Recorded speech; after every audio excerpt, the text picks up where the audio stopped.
Hello, मैं कुमार आनंद आप लोगों का हमारी इस फ्रेज एंड क्लास में मैं स्वागत करता हूं। पिछले क्लास में मैंने आपको participle phrase, infinitive phrase, gerund phrase, इस प्रकार के फ्रेजेस को मैंने आपको प्रैक्टिस करवाया था। आज हम लोग एक क्लाउज जो कि इंपॉर्टेंट पॉइंट रह चुका है उसको मैं आप लोगों को बताने का काम करने वाला हूं। तो आज का टॉपिक लेंदी रहने वाला है, थोड़ा ज़्यादा टाइम लूंगा मैं आप लोगों का, लेकिन ये बहुत ही इंटरेस्टिंग टॉपिक है जो क्लास में अभी तक रह गया था, या यूं कहें कि मैं इसको हमेशा लास्ट में रखता हूं सब कुछ समझने के बाद। तो हम लोग का क्लाउज ये रिलेटेड है। क्वेश्चन में लेता हूं, जैसे स्टेटमेंट है कि this is a marker, this is a marker, और एक स्टेटमेंट मैं आपके सामने रखता हूं, this is the marker, this is a marker और दिस इज द मार्कर का सेंस आता है। सोच समझने का काम करते हैं।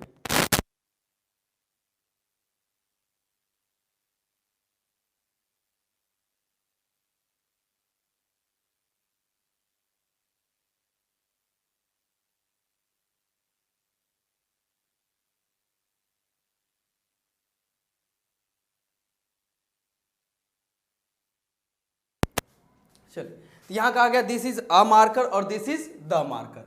पार्ट्स ऑफ स्पीच की बात करें तो this pronoun is verb, A adjective कहना होगा तो आप कह सकते हैं आर्टिकल, मार्कर नाउन।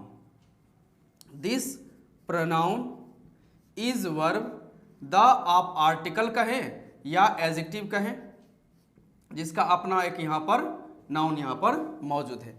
आप मुझे समझाने की कोशिश करें या आप क्या यहां समझ रहे हैं। जब यहां पर लिखा हुआ है दिस इज ए मार्कर और दिस इज द मार्कर, क्या समझ में आता है ए मार्कर और द मार्कर कहने से, वो समझिए। जब ये कहा गया है दिस इज अ मार्कर और नीचे स्टेटमेंट दिया गया है दिस इज द मार्कर, तो यहां कहना क्या चाह रहा है सेंटेंस। ऐसा तो आप कह नहीं सकते हैं कि दिस इज अ मार्कर मतलब यह एक मार्कर है, ये हिंदी हुआ। दिस इज अ मार्कर, इसको अगर मैं समझाने के लिए कहता हूं और आप कहते हैं कि यह एक मार्कर है, ये आप हिंदी बता रहे हैं, ग्रामर मुझे आप नहीं समझा रहे हैं। दिस इज द मार्कर, इससे क्या समझते हैं, इसकी एक जानकारी हम लोगों के पास होनी चाहिए। तो जब आप कहते हैं दिस इज अ मार्कर, यानी यहां जो लिखा हुआ है ए मार्कर, ओके, तो ए मार्कर का मतलब होता है कि आप जो है मतलब किसी डेफिनिट के बारे में बात नहीं कर रहे हैं, किसी डेफिनिट मार्कर के बारे में बात नहीं कर रहे, आप किसी मार्कर के बारे में बात कर रहे हैं। दिस इज ए मार्कर, जैसे मेरे हाथ में है तो मैं कह सकता हूं दिस इज ए मार्कर, ये एक मार्कर है, कोई भी मार्कर है। मैं मार्केट में गया और मैंने ये मार्केट में खरीद लिया, तो यह क्या है, कोई भी एक मार्कर हुआ, जनरल हुआ। इसमें ऐसा कोई नहीं है कि इसके साथ मेरा कोई इमोशन है, रिलेशन है, या कोई खास हुआ या किसी ने मुझे दिया, ऐसा कोई सेंस नहीं है। तो जब आप जनरल के बारे में बात करते हैं, किसके बारे में बात करते हैं, जनरल के बारे में बात करते हैं, तब आप कहते हैं दिस इज अ मार्कर, यानी कि यह जो है इनडेफिनिट है, अनिश्चित है, और आप बात कर रहे हैं जनरल के बारे में, किसी खास मार्कर के बारे में बात नहीं कर रहे हैं। जब भी किसी नाउन के पहले ए और एन लगाया जाता है, यानी ए या एन के साथ जब भी कोई नाउन आता है, तो आप उसको समझिए कि वह इनडेफिनिट है, मतलब वह निश्चित नहीं है किसके बारे में बात किया गया, यानी कि वह जनरल है। वो क्या है, जनरल से आप किसी के बारे में बात कर रहे हैं, कोई खास के बारे में बात नहीं कर रहे हैं। लेकिन जब आप कहते हैं this is the marker, this is the marker, तो यानी कि आप कहते हैं यह वही मार्कर है, यह वही मार्कर है। कौन सा मार्कर है, तो कोई खास होगा। जैसे मैं इमेजिन कर सकता हूं, ध्यान रखिएगा, कि यह वही मार्कर है जो सुमन जी के द्वारा मुझे दिया गया है, यह वही मार्कर है जो सुमन जी के द्वारा मुझे दिया गया। यानी अब यह नॉर्मल मार्कर तो नहीं रह गया, यह मुझे सुमन जी के द्वारा मुझे मिला हुआ, यानी यह जो मार्कर है यह खास हो गया। क्या हो गया, खास, डेफिनिट है, स्पेशल है, पार्टिकुलर है, ओके। तो ये सारी जानकारी इसके बारे में। जब ए और एन लगा रहे तो वो जनरल कोई भी हो सकता है, इनडेफिनिट है, नॉट पार्टिकुलर। लेकिन जब आप कहते हैं दिस इज द मार्कर, ये वही मार्कर है, यानी कि जब आप आर्टिकल द के साथ आप नाउन लगाते हैं, आर्टिकल द के साथ आप नाउन लगाते हैं, इसका मतलब आप कहना चाहते हैं कि वह नाउन डेफिनिट है। क्या है, डेफिनिट है। या आप कह सकते हैं कि वह जो नाउन है वह स्पेशल कैटेगरी से बिलोंग करती है, यानी कि वह पार्टिकुलर है, खास है, ओके। और जब आप कहते हैं दिस इज द मार्कर, यह वही मार्कर है, सिर्फ इतना स्टेटमेंट अगर आपके सामने रहता है कि दिस इज द मार्कर, यह वही मार्कर है। कौन सा मार्कर है, एक्सप्लेन तो कीजिएगा ना, उसको डिफाइन कीजिएगा। जब मैं कहता हूं यह वही मार्कर है, यह वही लड़का है, कौन सा लड़का, यह वही कमरा है, कौन सा कमरा, ये वही घर है, यह वही घर है, कौन सा घर है। तो जब आप कहते हैं यह वही घर है, यह वही लड़का है, यह वही मार्कर है, यह वही पेन है, इसका मतलब उस नाउन का आपको एक्सप्लेन करना पड़ेगा, आगे आपको डिफाइन करना पड़ेगा, एक इंफॉर्मेशन ऐड करना पड़ेगा, वरना वो अधूरा दिखेगा। क्योंकि अगर आपको जनरल ही बताना है तो ए और एल लगा दीजिए सिचुएशन के अकॉर्डिंग, लेकिन आपको डेफिनेट बताना है ओके कि यह वही है, तो ऐसे सिचुएशन आपको उस नाउन को डिफाइन करना पड़ता है, यानी कि एक्सप्लेन करना पड़ेगा। तो यानी यहां जब आप लिखते हैं दिस इज द मार्कर, तो इस नाउन को करना पड़ेगा आपको एक्सप्लेन। क्या करना पड़ेगा, एक्सप्लेन, यानी इस नाउन को करना पड़ेगा आपको डिफाइन, परिभाषित करना पड़ेगा, विस्तार से बताना पड़ेगा कि ये कौन सा मार्कर है। जैसे सपोज दैट आप मार्केट जाते हैं और आप कहते हैं मेरी मुलाकात एक लड़का से हुआ, मेरी मुलाकात एक लड़के से हुई, किससे हुई, अरे था कोई लड़का, उससे मुलाकात है, मतलब कोई खास नहीं था, जनरल था। लेकिन आप मार्केट जाने के बाद और फिर रिटर्न आने के बाद कहते हैं मेरी मुलाकात वही लड़के से हुई जिससे हम लोग कॉलेज में मिले थे, मेरी मुलाकात वही लड़का से हुआ है जिससे मुलाकात कॉलेज में हुआ था, यानी वह जो लड़का है उससे मुलाकात पहले हो चुका है, हम लोग उसे जानते हैं। तो इसका मतलब है ये वही लड़का है, तो आगे आपको डिफाइन करना पड़ेगा कौन सा लड़का, तो वही जिससे कॉलेज में मुलाकात हुई। यानी यहां पर जो मार्कर है इसको डिफाइन और एक्सप्लेन करने का जरूरत है, वरना यह सेंटेंस अधूरा दिखेगा। तो इसको मैं एक्सप्लेन करता हूं, तो this is the marker, this is the marker, ये वही मार्कर है that has been gifted by Suman ji, that has been gifted by Suman ji. देखिए इसे एक बार क्या कहा गया है, that has been gifted by Suman ji.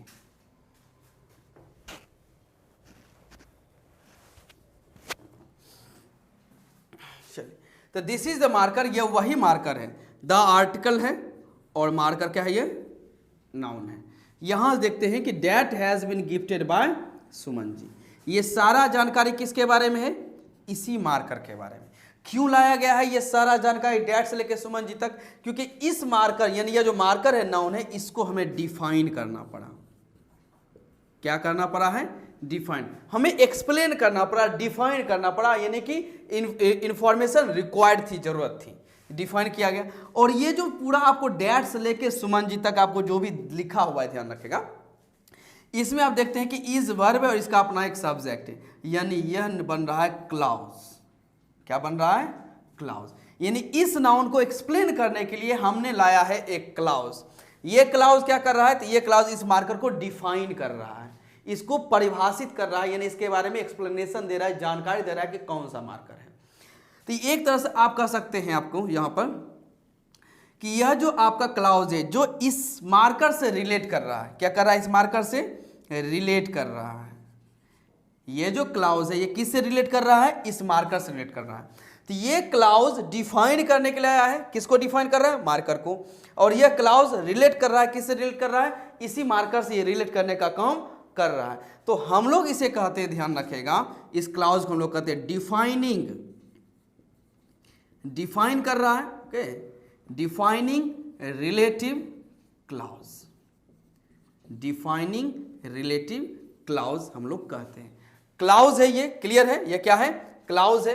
Clause होने के बाद आप कह सकते हैं, ध्यान रखेगा, इसका यूज किसके लिए किया गया है, इसका यूज रिलेट करवाने के लिए, क्योंकि इसी से संबंधित है और संबंध होकर क्या कर रहा है, तो वो उसको डिफाइन कर रहा है। इसी वजह से यहां हम लोग कहते हैं डिफाइनिंग रिलेटिव क्लाउज। तो ये जो हम लोग का क्लाउज है इसका आप पॉइंट 1 बना सकते हैं, पॉइंट 1, जिसमें आप कहते हैं defining relative clause, defining relative clause आप इसे कहते हैं। क्लियर, इसको नोट कीजिए। मैं एक और एग्जांपल देता हूं,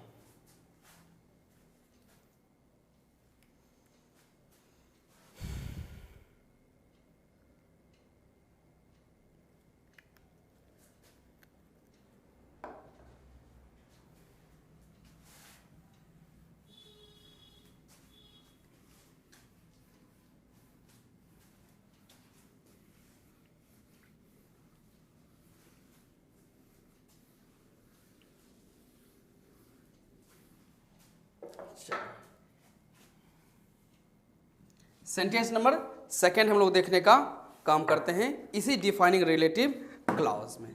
अब देखते हैं कहा गया है I keep away, I keep away from the people, I keep away from the people. The article है यानी ये पीपल क्या हो गया, नाउन है। कहने का sense I keep away from the people, मैं उन लोगों से दूर रहना पसंद करता हूं या उन लोगों से मैं दूर रहता हूं। कौन से लोग? जब आप कहते हैं कि I keep away from the people, मैं उन सभी लोगों से दूर रहता हूं, तो भाई किन लोगों से आप दूर रहने की बात कर रहे हैं? आपको यह जो नाउन है इसको आपको डिफाइन करना पड़ेगा। क्या करना पड़ेगा? डिफाइन। और डिफाइन करने के लिए हम लोग हेल्प किसका लेते हैं? क्लॉज का। तो आप इसको कुछ इस प्रकार से स्टेटमेंट को मेजर करते हैं कि I keep away from the people, I keep away from the people who smoke in public, I keep away from the people, मैं उन सभी लोगों से दूर रहता हूं वो स्मोक इन द पब्लिक, जो लोगों के बीच स्मोक करते हैं। तो ये जो पीपल नाउन है इसी को यह क्या कर रहा है? डिफाइन कर रहा है। यह जो क्लाउज आया हुआ है, ओके, यह जो है क्लाउज आया हुआ, ये क्लाउज किसके लिए आया हुआ? इसी नाउन को क्या कर रहा है? डिफाइन कर रहा है। और डिफाइन करने के साथ साथ ये रिलेट भी कर रहा है, उसी से ही जुड़ा हुआ है। तो डिफाइन रिलेटिव क्लॉज, इसका पूरा नाम आता है, ध्यान रखेगा कि defining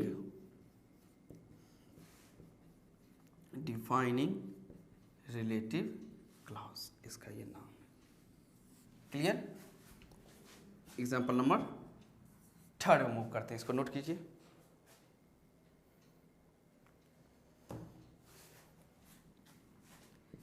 is he the player, is he the player, क्या वह यही खिलाड़ी है? क्या वह वही खिलाड़ी है?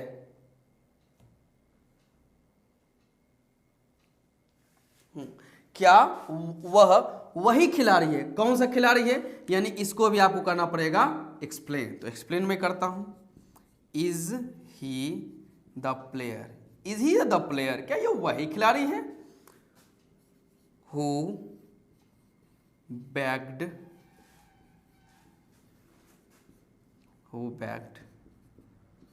Back to back to, who bagged back to back to man of the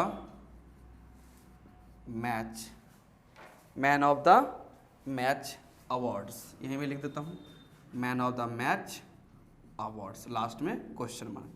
is he the player, क्या वह वही खिलाड़ी है? Who bagged back to man of the match awards. तो यहां पे आप देख सकते हैं, ध्यान रखिएगा, जो स्टेटमेंट मेंशन किया गया है ये प्लेयर नाउन है, इसी नाउन को डिफाइन किया है इस क्लाउज, और डिफाइन करना जरूरी है क्योंकि इज ही द प्लेयर, क्या वह वही खिलाड़ी है, इससे क्लैरिटी नहीं मिल पा रही है आप किस खिलाड़ी के बारे में बात कर रहे हैं। तो इसको एक डिफाइनिंग रिलेटिव क्लाउज देने की जरूरत है, इसी वजह से इसे हम लोग कहते हैं डिफाइनिंग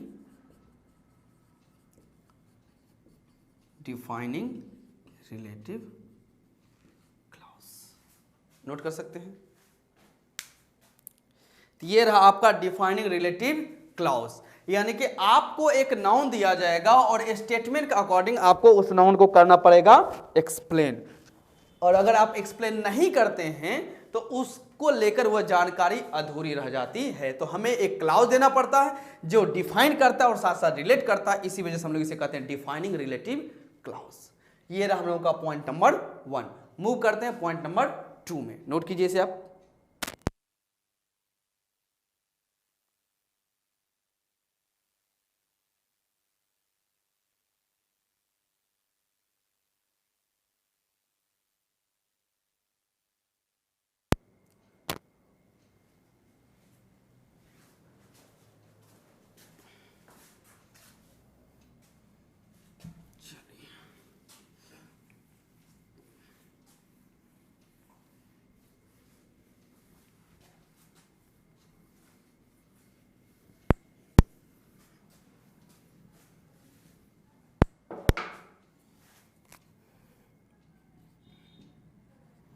चलिए पॉइंट नंबर सेकेंड में थे, स्टेटमेंट देखता हूं कि everybody knows doctor, everybody knows APJ Abdul Kalam. Everybody knows APJ Abdul Kalam. इसका पार्ट्स ऑफ स्पीच अगर इस स्टेटमेंट का देखते हैं तो एवरीबडी प्रोनाउन है, नोज वर्ब है और APJ अब्दुल कलाम भी क्या हुए हैं, नाउन है। अब इसमें आप समझिए, जब ये कहा गया कि एवरीबडी नोज APJ अब्दुल कलाम, हर एक व्यक्ति या हर एक इंसान जो भी है वो डॉक्टर APJ अब्दुल कलाम को जानता है, तो इसमें कोई व्यक्ति ये कह सकता है कि कौन APJ अब्दुल कलाम? APJ अब्दुल कलाम नाम लेने पर ही पता चल जाता है कि हाँ मैं किनके बारे में बात कर रहा हूँ। इनको डिफाइन करने की जरूरत नहीं है, इनको डिफाइन करने की जरूरत नहीं है, यानी कि यह जो है अपने आप में पार्टिकुलर है। ओके, अपने आप में यह एक स्पेशल है। ओके, और इसको जो है ध्यान रखिएगा, डिफाइन करने की जरूरत नहीं है, परिभाषित करने की कोई जरूरत फिलहाल मुझे यहाँ तो नजर नहीं आ रही है। तो यहाँ पर हमें जो है वो डिफाइनिंग रिलेटिव क्लॉज की जरूरत नहीं है। इसलिए नहीं जरूरत बनती है क्योंकि यह जो व्यक्ति हैं ये अपने आप में स्पेशल हैं। लोग इनके नाम के साथ ही जान जाते हैं कि हाँ यहाँ पर किन की बात की जा रही है। भगत सिंह अगर मैं नाम लूंगा तो इसमें कोई पूछने वाली बात है कि सर आप किसके बारे में बात कर रहे हैं? भगत सिंह के बारे में अगर मैं बात करूं, चंद्रशेखर आजाद के बारे में अगर मैं बात करता हूं, ध्यान रखिएगा, बजरंगबली के बारे में बात करता हूं, हनुमान जी के मतलब वही शंकर भगवान के बारे में बात करता हूं, नारायण ईश्वर नारायण के बारे में बात करता हूं, तो इसमें कोई डिफाइन करने की जरूरत है? इनको परिभाषित करने की जरूरत नहीं, क्योंकि ऑलरेडी इसे लोग जानते हैं। लेकिन एक सिचुएशन आता है कि अगर आप इसे डिफाइन कर भी देते हैं, जैसे स्टेटमेंट कभी कभी ऐसा लिखा जाता है कि everybody knows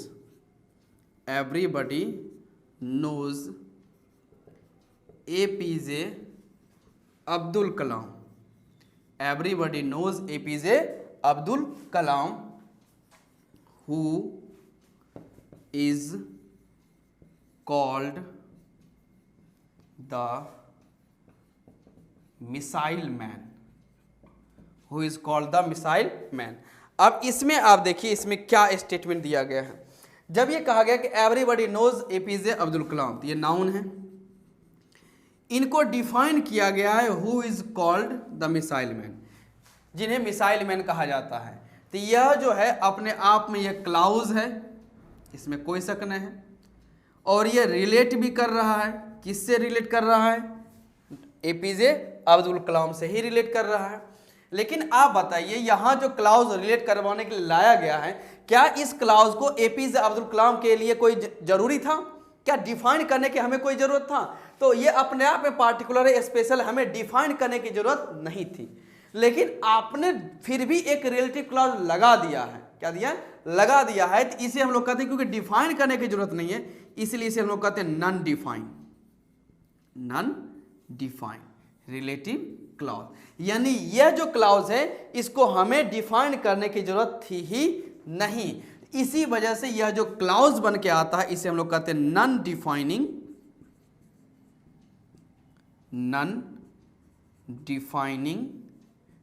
relative clause. Non defining relative clause, clause है, रिलेट कर रहा है इसे, लेकिन इसको डिफाइन करने की जरूरत नहीं थी, इसी वजह से हम लोग इसे कहते हैं नॉन डिफाइनिंग रिलेटिव क्लॉज। लेकिन एक बात नोट रखिएगा, जो भी मेंशन करना जरूरी है, जब भी आप नॉन डिफाइनिंग रिलेटिव क्लॉज लगाते हैं, non defining relative clause, non defining relative clause जब आप मेंशन करते हैं, ध्यान रखेगा, तो इस नॉन डिफाइनिंग रिलेटिव क्लॉज से पहले भी आप कॉमा देते हैं और बाद में भी आप एक कॉमा देते हैं। यानी कि डबल कॉमा ये एक इंडिकेशन रहता है कि जो दिया गया इंफॉर्मेशन है वो डिफाइनिंग नहीं है, वह नॉन डिफाइनिंग है, मतलब वो रिक्वायर्ड इंफॉर्मेशन नहीं है, वो एक्स्ट्रा इंफॉर्मेशन है। कौन सा इंफॉर्मेशन है? एक्स्ट्रा, जो देने की जरूरत नहीं थी, इसी वजह से उसे हम लोग एक्स्ट्रा इंफॉर्मेशन भी कह देते हैं। यहाँ जो दिया गया है इसे हम लोग एक्स्ट्रा इंफॉर्मेशन भी कहते हैं कि यह बोलने की जरूरत नहीं थी, वो पहले ही जानकारी है, तो इसे हम लोग एक्स्ट्रा इन्फॉर्मेशन भी कहते हैं। नोट कीजिए। हाँ, एक चीज यहाँ, तो यहाँ पर आपको एक कोमा देना पड़ेगा, ये जरूरी है कोमा। तो कहेंगे सर लास्ट में भी कोमा देंगे? नहीं, कोमा इसलिए नहीं देंगे क्योंकि लास्ट में फुल स्टॉप आ चुका है। क्या चुका है? Full stop. एक पंक्चुएशन मार्क्स यहाँ पे फुल स्टॉप यूज हो चुका है, इसलिए कोमा देने की जरूरत नहीं। लेकिन यही रिलेटिव जो आपको दिख रहा है एक्स्ट्रा इन्फॉर्मेशन, अगर यहाँ बीच में रहता, सेंटेंस के बीच में रहता, तब आपको दोनों तरफ कोमा देने की जरूरत है। नोट कीजिए, मैं वैसा वाला भी एक एग्जाम्पल आपके सामने रख देता हूं।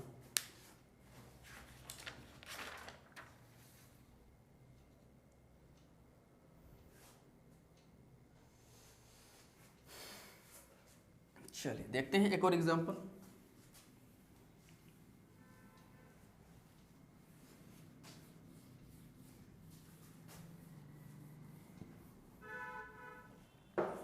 चलिए, स्टेटमेंट सेकंड है कि सुमन लव्स एनिमल्स सो मच। सुमन लव्स एनिमल्स सो मच। सुमन नाउन है। जब मैं ये कहता हूं कि सपोज कीजिए मैं किन्हीं लोगों के बीच बातचीत कर रहा हूं, ओके, जो मेरे जान पहचान के हैं, और मैं कहता हूं, ध्यान रखिएगा, सुमन लव्स एनिमल्स सो मच, कि सुमन जानवरों से बेइंतहा प्यार करती है।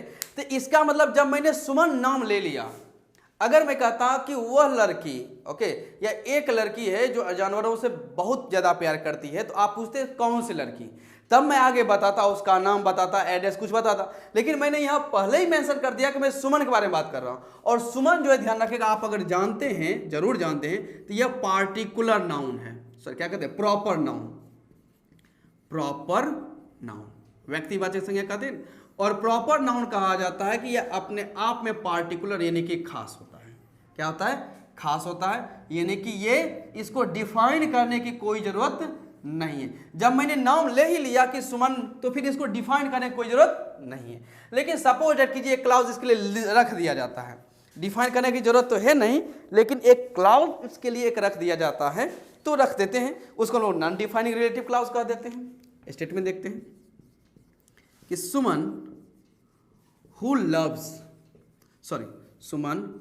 Lives in Naokothi. Suman who lives in Naokothi, फिर ये बात लिखते हैं, loves animals so much. Loves animals so much. आप देख सकते हैं कि सुमन नाउन है और इसके बारे में एक इंफॉर्मेशन दिया गया है कि हु लिव्स इन नावकोठी, जो नावकोठी में रहती है। तो यह जो इंफॉर्मेशन यानी कि क्लाउज दिया गया है जो रिलेट कर रहा है सुमन से, ओके, ये नॉन डिफाइनिंग है। नॉन डिफाइन, इसको डिफाइन करने की कोई जरूरत नहीं थी, क्योंकि सुमन नाम अपने आप में पार्टिकुलर और स्पेशल है। तो इसे हम लोग कहते हैं नॉन डिफाइनिंग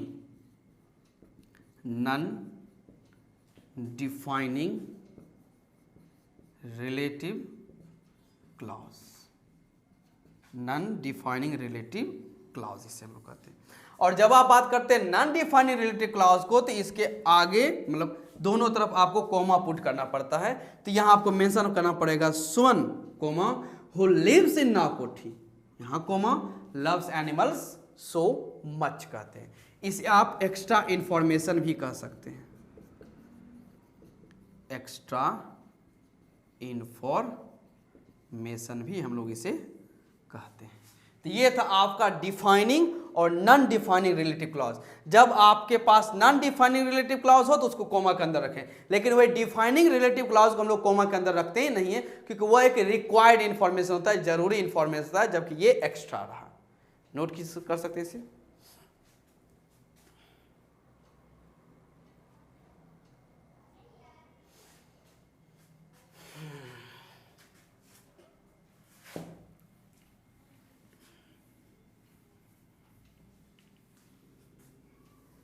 चलिए, ये था आपका डिफाइनिंग और non defining relative clause, okay. अब इससे जुड़ा हुआ कुछ मैं आपको एरर बता देता हूं कि क्या गलती हमें अक्सर यहां पर दिख जाता है डिफाइनिंग और नॉन डिफाइनिंग की जब हम लोग बात करते हैं।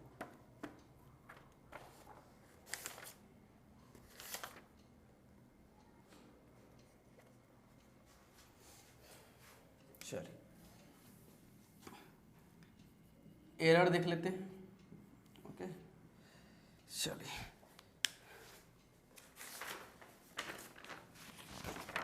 फर्स्ट क्वेश्चन है the candidates who reached late, the candidates who reached late were granted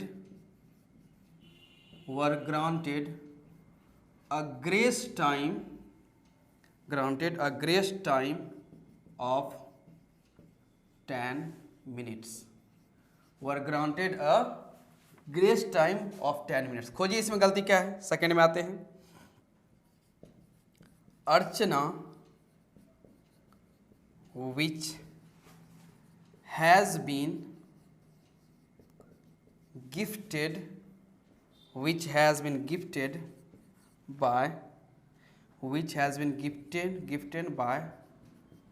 by her brother has the mobile। खोजिए इसमें क्या गलती है। इस दोनों सेंटेंस में आप एरर को पहचानिए।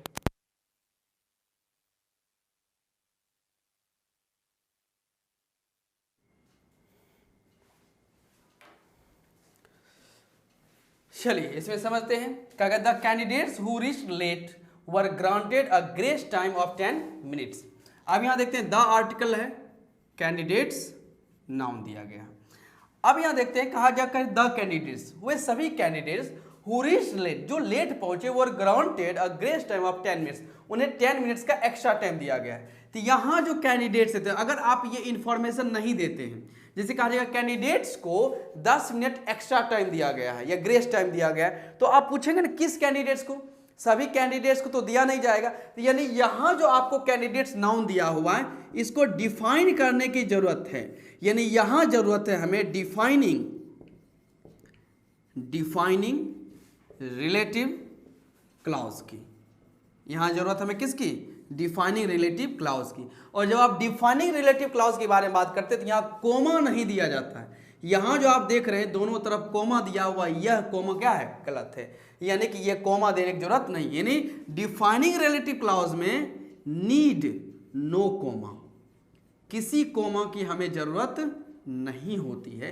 इसी वजह से यहां जो कोमा दिया हुआ और यहां कोमा, ये दोनों हटेंगे। तो एरर यहां था। लास्ट सेंटेंस में आते हैं, Archana which has been gifted by her brother, Archana which has been gifted by her brother has the mobile. अब आप देखते हैं यह जो आपको दिया हुआ है क्लॉज, रिलेटिव क्लॉज, और एक इंफॉर्मेशन मैं आपको दे देता हूं, चाहे आप बात करें डिफाइनिंग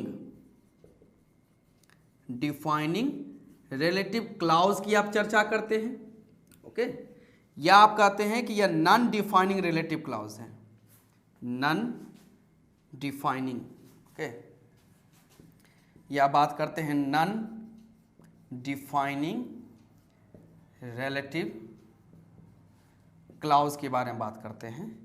तो ये चाहे आप डिफाइनिंग बात करें या फिर नॉन डिफाइनिंग रिलेटिव क्लॉज के बारे में बात करते हैं, ये होता तो एडजेक्टिव क्लॉज ही है। कौन सा क्लॉज है, एडजेक्टिव क्लॉज, क्योंकि ये इंफॉर्मेशन जो ऐड करता है नाउन में ही ऐड करता है। इसी वजह से ये एडजेक्टिव क्लॉज ही है जो एक तरह से डिफाइनिंग और नॉन डिफाइनिंग के फॉर्मेट हम लोग को यहां आ रहा है। ये क्लियर हो जाना चाहिए। अब देखते हैं जब ये कहा गया which has been gifted by her brother, तो स्टेटमेंट क्या है कि विच जो है ये आता है नॉन लिविंग के लिए। किसके लिए आता है, नॉन लिविंग के लिए आता है, या फिर कहते हैं हम लोग एनिमल के लिए आने का काम करते हैं। लेकिन इससे पहले क्या है, अर्चना, यानी यह जो रिलेटिव क्लॉज है यह सही जगह पे प्लेस नहीं किया गया है, ये इसे गलत जगह पे रखा गया। इस क्लॉज का प्लेसमेंट ही गलत है। तो ये इसका प्लेसमेंट कहाँ होना चाहिए, तो इसका प्लेसमेंट होना चाहिए लास्ट में, वो जो लिखा हुआ है ना हैज द मोबाइल। ये पूरा का पूरा जो आपको रिलेटिव क्लॉज नजर आ रहा है, ये सारा क्लॉज शिफ्ट होना चाहिए, मोबाइल के बाद आना चाहिए। तो स्टेटमेंट क्या बनता है कि अर्चना हैज द मोबाइल, अर्चना के पास वही मोबाइल है। कौन सा मोबाइल है, यानी इसको डिफाइन करना जरूरी है। तो आप मेंशन करते हैं कि which has been gifted, which has been gifted by her brother, which has been. तो ये जो आपको which has been gifted by her brother, ये इसी नाउन के बारे में इंफॉर्मेशन है और यही आना चाहिए था। तो ये क्लाउज का प्लेसमेंट गलत हुआ। तो आप कहेंगे सर ये डिफाइनिंग है कि नॉन डिफाइनिंग? डिफाइन करना जरूरत है। अर्चना जी के पास जो मोबाइल है तो वो कौन सी मोबाइल है? तो यानी आपको यहां है defining relative clause, defining relative clause. तो ये रहा आपका क्लॉज का सेक्शन, जिसमें हम लोगों ने ये सीख लिया है कि डिफाइनिंग रिलेटिव क्लॉज और या फिर नॉन डिफाइनिंग रिलेटिव क्लॉज किसे कहते हैं। और जो डिफाइनिंग आता है, ध्यान रखेगा, डिफाइनिंग रिलेटिव क्लॉज यहां जो लिखा हुआ है, डिफाइनिंग को हम लोग कहते हैं रिक्वायर्ड इंफॉर्मेशन भी कभी कभी कहा जाता है, रिक्वायर्ड इंफॉर्मेशन। यहां मैं ऊपर लिख देता हूं, इसको मैं मिटाता हूं, चलिए। डिफाइनिंग रिलेटिव क्लॉज, इसको हम लोग रिक्वायर्ड इंफॉर्मेशन भी कहते हैं कि ऐसा इंफॉर्मेशन जो देना जरूरी है, ओके। या इसे हम लोग रेस्ट्रिक्टिव